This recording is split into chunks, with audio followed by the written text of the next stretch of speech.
Hello दोस्तों, नमस्कार, सलाम। अभ्यास पथ में आप सभी का हार्दिक स्वागत है। कैसे हैं आप सभी? उम्मीद है कि बहुत अच्छे होंगे और पिछली वीडियो ज़रूर देख रहे होंगे। पिछली वीडियो में हमने पढ़ा था समीकरण तथा सर्वसमीका, हमारा टॉपिक चल रहा है। आज भी हम उसी पे आधारित प्रश्न करेंगे। समीकरण और सर्वसमीका यानी कि हमारे पास समीकरण होंगे, समीकरण दिए गए होंगे और एक चर में, एक चर का मतलब एक्स, कोई भी एक चर हम लेंगे, एक्स लेंगे या वाई लेंगे या जेड लेंगे, कोई भी एक चर लेंगे, उसके रूप में एक चर के रूप में रेखीय समीकरण यानी कि समीकरण या सर्वसमीका, उसका मान ज्ञात करना होगा। तो आज हम इसी पे आधारित कुछ और प्रश्न करेंगे। चलिए देखते हैं। हमारा क्वेश्चन है x square minus 4x minus 5 बराबर 0 के गुणनखंड ज्ञात कीजिए। क्वेश्चन है हमारा के गुणनखंड ज्ञात कीजिए। क्वेश्चन हमारा x square minus 4x minus 5 बराबर 0, इसका गुणनखंड करना है। अब गुणनखंड करने का तरीका क्या होता है कि सबसे पहले हमें यहाँ पे देखना होता है कि कांस्टेंट नंबर है क्या, यानी कि हमारे यहाँ पे कांस्टेंट नंबर जो है वो 5 है। अब 5 का हमें दो फैक्टर यानी कि उसका दो भाग करना होता है, दो जगह तोड़ना होता है। किस रूप में? इस तरीके से ताकि ये चीज़ हमें मिल जाए, 4x मिल जाए। 5 को हम दो टुकड़े में तोड़ेंगे इस तरीके से ताकि हमें 4 मिल जाए। अब देखिए यहाँ पे क्या है, 5 है, यहाँ पे है माइनस। 5 को हम क्या, 5 का कौन कौन सा गुणनखंड लेंगे ताकि यानी कि गुणा करने पे 5 है और घटाने पे 4 है। गुणा करने पे 5, घटाने पे 4। घटाना इसलिए क्योंकि यहाँ पे माइनस है। यदि यहाँ पे प्लस होता तब हम इसको जोड़ते, लेकिन यहाँ पे माइनस है, इस वजह से गुणा करने पे 5 है और घटाने पर 4 है। तो 5 के लिए गुणा करने पे 5 और घटाने पे 4, कौन सी ऐसी संख्या होगी जिसमें हम गुणा करेंगे?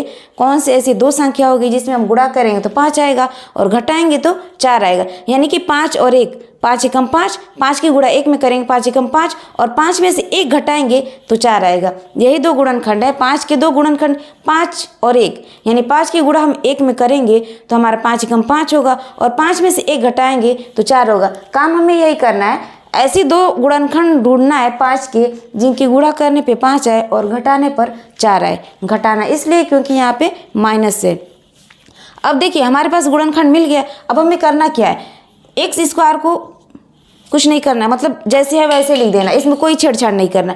अब यहाँ से क्या करेंगे, हम 4 को दो टुकड़े में जो हमारे पास गुणनखंड मिला है उसी को हम उसी रूप में सेट करेंगे। तो हम इसको किस तरीके से लिख सकते हैं? हमने बोला कि 5 के दो गुणनखंड यानी कि 5 एकम 5, 5 और 1, 5 की गुणा 1 में करेंगे 5 आएगा, 5 में से 1 घटाएंगे तो 4 आएगा। अब यहाँ पे हम 5 को किस तरीके से लिख सकते हैं? यहाँ से ऐसे लिख सकते हैं 5x minus plus x minus 5 बराबर 0, यानी कि 5x में से यहाँ पे माइनस 5x है, यहाँ पे प्लस x है, इन दोनों को जोड़ेंगे तो हमारा माइनस 4x मिल जाएगा। या इस तरीके से यहाँ पे लिख सकते हैं, यहाँ पे हम लिख सकते हैं प्लस x माइनस 5x, इस तरीके से लिख सकते हैं। इस तरीके से इसलिए लिखा है क्योंकि यहाँ पे x है, यहाँ पे x है, ताकि कॉमन लेने में आसानी होगा। यहाँ पे 5 है, यहाँ पे 5 है, कॉमन लेने में आसानी होगा। यहाँ पे हम माइनस 5x लिख देते हैं, यहाँ पे प्लस 5, तो हमें थोड़ा सा कॉमन लेने में दिक्कत होती है, इसलिए इसको इस तरीके से सेट किया गया है ताकि दोनों जगह से हमें कुछ ना कुछ कॉमन मिल जाए। अब देखिए 4x को हम किस तरीके से लिख सकते हैं? x माइनस 5x, यानी कि x में से हम 5x घटाएंगे, हमारा माइनस 4x मिल जाएगा। तो यहाँ से माइनस 4x को हम इस तरीके से लिख सकते हैं। अब देखिए इसको दो भागों में हम बांटेंगे। दो भागों में बांटने के बाद हम क्या करेंगे? इसमें से कॉमन लेंगे। कॉमन क्या होगा? हमारा जो संख्या कॉमन हो सकती हैं उनको कॉमन लिया जाए। देखिए यहाँ पे x है, यहाँ पे x है, यहाँ पे एक्स स्क्वायर है और यहाँ पे x है। दोनों में से अधिकतम कॉमन हम क्या ले सकते हैं? x ले सकते हैं। यहाँ से हम x कॉमन लेंगे, हम यहाँ से बचेगा हमारा x और यहाँ से 1 बचेगा। यहाँ से कॉमन लेने पर यहाँ से x बचेगा और यहाँ से 1 बचेगा। अब यहाँ पे आते हैं, यहाँ से हम कॉमन लेंगे, यहाँ पे 5 है, यहाँ भी 5 है, यहाँ भी 5 है, यहाँ भी 5 है, माइनस के साथ हम 5 कॉमन लेंगे। अब देखिए यहाँ से बच क्या रहा है? x, यहाँ से बच रहा है x और यहाँ हमारा हो जाएगा प्लस और यहाँ पे 1 हो जाएगा। प्लस क्यों होगा? क्योंकि हमने माइनस पहले ही कॉमन ले लिया, इसलिए यहाँ पे प्लस होगा। दोनों जगह से माइनस कॉमन लिया गया है, जब कॉमन लिया गया तो यहाँ पे प्लस हो जाएगा और यहाँ से मिल जाएगा x प्लस 1 बराबर 0। ये हो गया। अब ये हो गया। इतने करने के बाद फिर हम देखेंगे इन दोनों में से कॉमन क्या मिल रहा है। कॉमन हमारे यहाँ से हो गया x+1 x+1, इन दोनों में से हमारा कॉमन हो गया x+1 x+1, उसको भी कॉमन लेते हैं, यानी कि हम कॉमन लेंगे x+1 दोनों में से, और फिर बच क्या जाएगा हमारा x-5, यहाँ से हम लिखेंगे x-5 बराबर 0। क्वेश्चन में कहा था x² - 4x - 5 बराबर 0 के गुणनखंड ज्ञात कीजिए। गुणनखंड इनके यही है, यानी कि इनको इतने को हमने दो बराबर भागों में तोड़ करके इनका गुणा कर दिया गया है। दो भागों में इस तरीके से तोड़ा गया ताकि इनका गुणा करने पे फिर से हमें यही चीज़ मिल जाए। जब हम इनको आपस में गुणा करेंगे ना, फिर से हमें यही चीज़ मिल जाएगी, इसलिए इनके x² - 4x - 5 बराबर 0 के ये हैं गुणनखंड। फिर हम यहाँ क्या करेंगे, अब यहाँ गुणनखंड हमारे यही है, इससे ज़्यादा और कुछ नहीं करना, यही इसके गुणनखंड है। अब यहाँ देखिए, अब यदि पूछ दे कि इनके मान क्या होंगे x, यानी इनके मतलब x, क्योंकि आपका यह है x के रूप में समीकरण है, तो यहाँ से x का मान ज्ञात करने के लिए, वैसे इसका आंसर ये हो गया, लेकिन क्वेश्चन में ये पूछ दे कि x के मान क्या होंगे, तो यहाँ से हम ले सकते हैं x+1 बराबर 0। एक बार इसको 0 करेंगे, एक बार इसको 0 करेंगे, एक बार इसको 0 के बराबर करेंगे, एक बार इसको 0 के बराबर करेंगे। अब यहाँ से हम x+1 लेंगे, x+1 बराबर 0, तो यहाँ से x का मान क्या हो जाएगा, -1 हो जाएगा। इसी तरह से हम यहाँ पे लेंगे x-5 बराबर 0, तो x बराबर क्या हो जाएगा, 5 हो जाएगा, यानी x के दो मान होंगे, एक -1 और दूसरा 5 होगा। लेकिन क्वेश्चन में सिर्फ ये पूछा है कि गुणनखंड ज्ञात कीजिए, तो यहीं तक हमारा आंसर हो गया। गुणनखंड के लिए यहीं तक हमारा आंसर हो गया। ये हमने अलग से निकाला है, क्योंकि क्वेश्चन में कभी ये भी पूछ सकता है कि x के मान क्या होंगे, इसलिए हमने यहाँ पे x के अलग अलग मान निकाल दिया है। तो ये रहा हमारा आंसर। अगला क्वेश्चन हम देखते हैं, क्वेश्चन क्या है हमारा,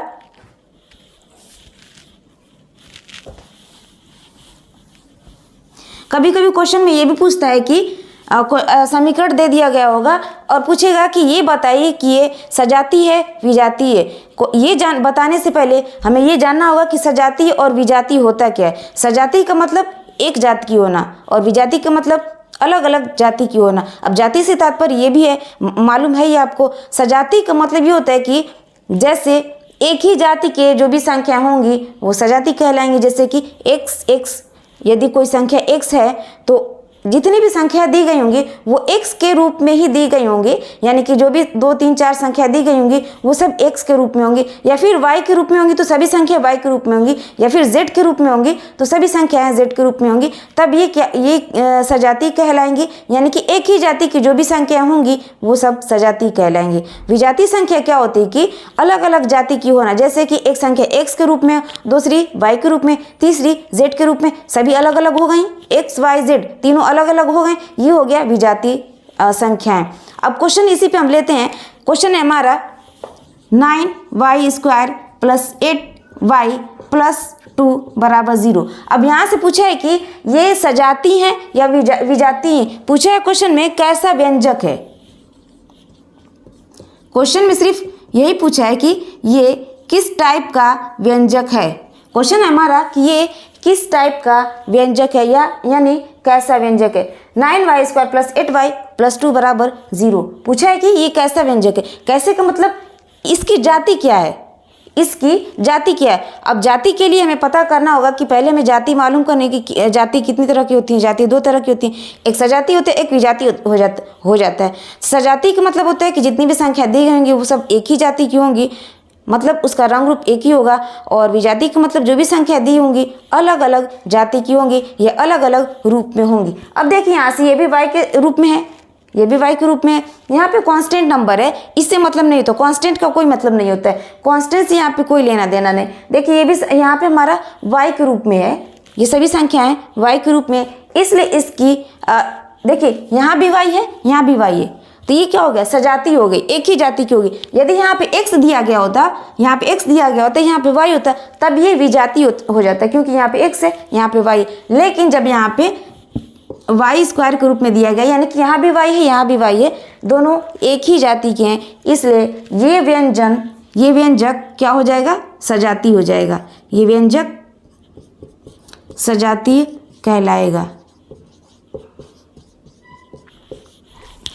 यदि यहाँ पे x के रूप में होता या z के रूप में होता तब ये व्यंजक विजातीय कहलाता।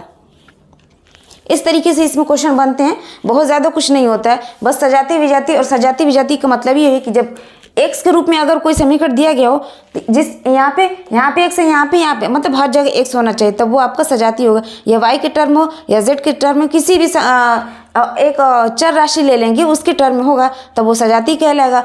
और कोई अलग अलग चर राशि को लेंगे तब वो आपका विजातीय व्यंजक कहलाएगा। तो अगला क्वेश्चन है हमारा गुणनखंड पे आधारित क्वेश्चन है हमारा।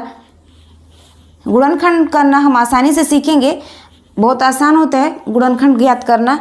बस थोड़ा सा उसमें क्या होता है कि प्रैक्टिस करना होता है कि हमें दो गुणनखंड कोई संख्या होती है जो कांस्टेंट होती है, उसका हमें 2 फैक्टर ज्ञात करना होता है, यानी कि 2 गुणनखंड ज्ञात करना होता है।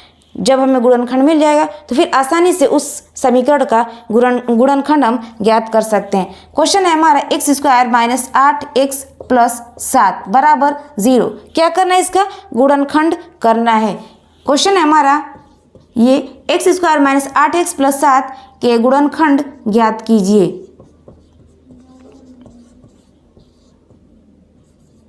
गुणनखंड क्या है? के गुणनखंड क्या है?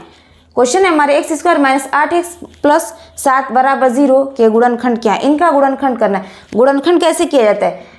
जो कांस्टेंट नंबर होता है उसको देखते हैं, उसके 2 फैक्टर निकालते हैं। अब यहाँ पे क्या करेंगे, दोनों फैक्टर को जो 8x है इसको इस तरीके से सेट करेंगे ताकि यहाँ से हमें कुछ ना कुछ कॉमन मिल जाए। कॉमन लेने के बाद वहाँ से हमें कुछ ना कुछ कॉमन लेकर के हम उसका 2 गुणनखंड ज्ञात करें। देखिए, हम सबसे पहले काम होता है हमारा यहाँ पे देखना, यहाँ पे क्या है हमारा 7 है। अब यानी कि 7 के ऐसे 2 गुणनखंड खोजना है, हमें ढूंढना है जिससे कि गुणा करने पे 7 है और जोड़ने पर 8 है। गुणा करने पे 7 और जोड़ने पे 8। जोड़ना इसलिए क्योंकि यहाँ पे प्लस है, जोड़ना इसलिए क्योंकि यहाँ पे प्लस है। ये चीज़ बहुत मायने रखता है कि हमें जोड़ना है कि घटाना है। जब हमें ये ना मालूम हो कि इसमें क्या करना है, जोड़ना है कि घटाना है, तब क्वेश्चन सॉल्व हो ही नहीं सकते हैं। हम गुणनखंड खोज कर भी हम क्वेश्चन को सॉल्व नहीं कर सकते हैं। हमें ये चीज़ मालूम होना बहुत ज़रूरी है कि यहाँ पे जोड़ना है या घटाना है। देखिए, यहाँ पे 7 है और हमें क्या करना है, यहाँ पे प्लस है इसलिए जोड़ना है। तो 7 के 2 फैक्टर 7 और 1 या 7, यानी कि 7 एकम 7 और 7 1 8। 7 एकम 7 और 7 में 1 जोड़ेंगे 8। जोड़ना इसलिए क्योंकि यहाँ पे प्लस है। यदि यहाँ पे माइनस होता तब यहाँ से हम घटाते। प्लस है, जोड़ेंगे। 7 के 2 फैक्टर 1 और 7, यानी कि 7 के गुणा 1 में करेंगे 7 होगा और जो 7 में 1 जोड़ेंगे तो 8 होगा। हमें काम यही करना होता है कि 7 के ऐसे 2 नंबर जिनके गुणा करने पे 7 है और जोड़ने पर 8 है, यानी कि 7 एकम 7, 7 और 1। 7 एकम 7, 7 और 7 में 1 जोड़ेंगे तो 8 होगा। अब चलिए हम इन दोनों फैक्टर को इस तरीके से सेट करते हैं 8x के रूप में। x² में कोई छेड़छाड़ नहीं करना, ये जैसे है इसको बिल्कुल वैसे ही उतार देना है। अब हम लिखते हैं 8x को हम किस तरीके से लिख सकते हैं। गुणनखंड हमने खोजा है 7 और 1। अब 7 को हम बाद में लिखेंगे क्योंकि जो 7 है ये लास्ट में है, ताकि हमें 7 कॉमन लेने में आसानी हो जाए। हम इसको इस तरीके से भी लिख सकते हैं कि यहाँ से हम क्या लिखेंगे, x, यहाँ से क्या लिखेंगे, यहाँ से हमारा -8 है तो हम यहाँ से इस तरीके से भी लिख सकते हैं, इसको इस तरीके से लिख सकते हैं। या फिर हम ऐसे भी लिख सकते हैं 7x - x भी लिख सकते हैं, यहाँ से हम इस तरीके से भी लिख सकते हैं। दोनों जोड़ने के बाद हमारा -8x आ जाएगा। लेकिन हम यहाँ से पहले लिखेंगे x - 7x, इसलिए क्योंकि यहाँ पे 7 है तो 7 में कॉमन लेने में आसानी होगा। अब हम इसको इस तरीके से लिख सकते हैं। -8 को हम इस तरीके से सेट कर सकते हैं, -x - 7x + 7 = 0। अब यहाँ से हम कॉमन लेंगे, इन दोनों में से हमारा x कॉमन होगा। x कॉमन होगा तो यहाँ से बचेगा क्या, x, और यहाँ से 1 बचेगा। यहाँ से हम x² में से x कॉमन लेंगे तो हमारे यहाँ से x बचेगा और यहाँ से 1 बचेगा। अब यहाँ से हम कॉमन लेंगे 7 दोनों में से, क्योंकि 7 कॉमन है, और यहाँ से हम कॉमन लेंगे 7, यहाँ से बचेगा हमारा x। कॉमन लिया गया, यहाँ से 7 बच गया हमारा x, और यहाँ से जब 7 निकल गया तो यहाँ से हो गया हमारा 1। माइनस इसलिए होगा क्योंकि हमने यहाँ से माइनस कॉमन लिया है, तो प्लस में से माइनस कॉमन लिया जाएगा तो माइनस होगा। अब यहाँ से हो गया हमारा 0। दोनों में x है, x - 1 है, दोनों में, यहाँ भी है यहाँ भी है, दोनों में से कॉमन लिया जाएगा x - 1, और यहाँ से बचेगा क्या हमारा x - 7। x - 1 कॉमन लेने पर हमारा बच गया क्या, x - 7। तो यहाँ से हम लिख देंगे x - 7 = 0। ये हो गया हमारा गुणनखंड x² - 8x + 7 बराबर 0 के ये गुणनखंड हो गए। यही हमारा आंसर हो गया। इस तरीके से कोई भी समीकरण दिए गए होंगे उसका हम गुणनखंड आसानी से ज्ञात कर सकते हैं। एक और क्वेश्चन देखते हैं हम इस पे।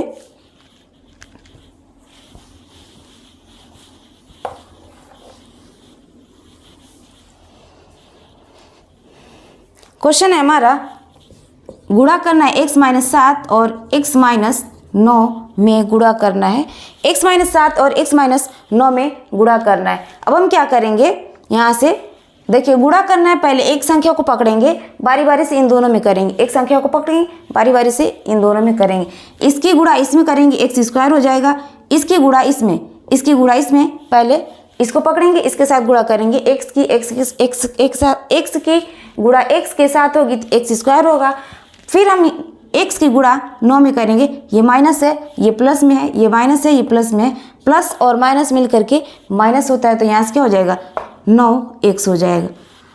इससे इन दोनों में गुणा हो चुका। अब बचा क्या, ये -7 की गुणा हम x में करेंगे तो यहाँ से क्या हो जाएगा हमारा, ये माइनस में, ये प्लस में, तो माइनस हो जाएगा 7x। और -7 की गुणा -9 में करेंगे तो क्या हो जाएगा, माइनस माइनस मिलकर के प्लस होगा। और 7 की गुणा 9 में, यानी कि 9 7 63, तो +63 हो जाएगा, +63।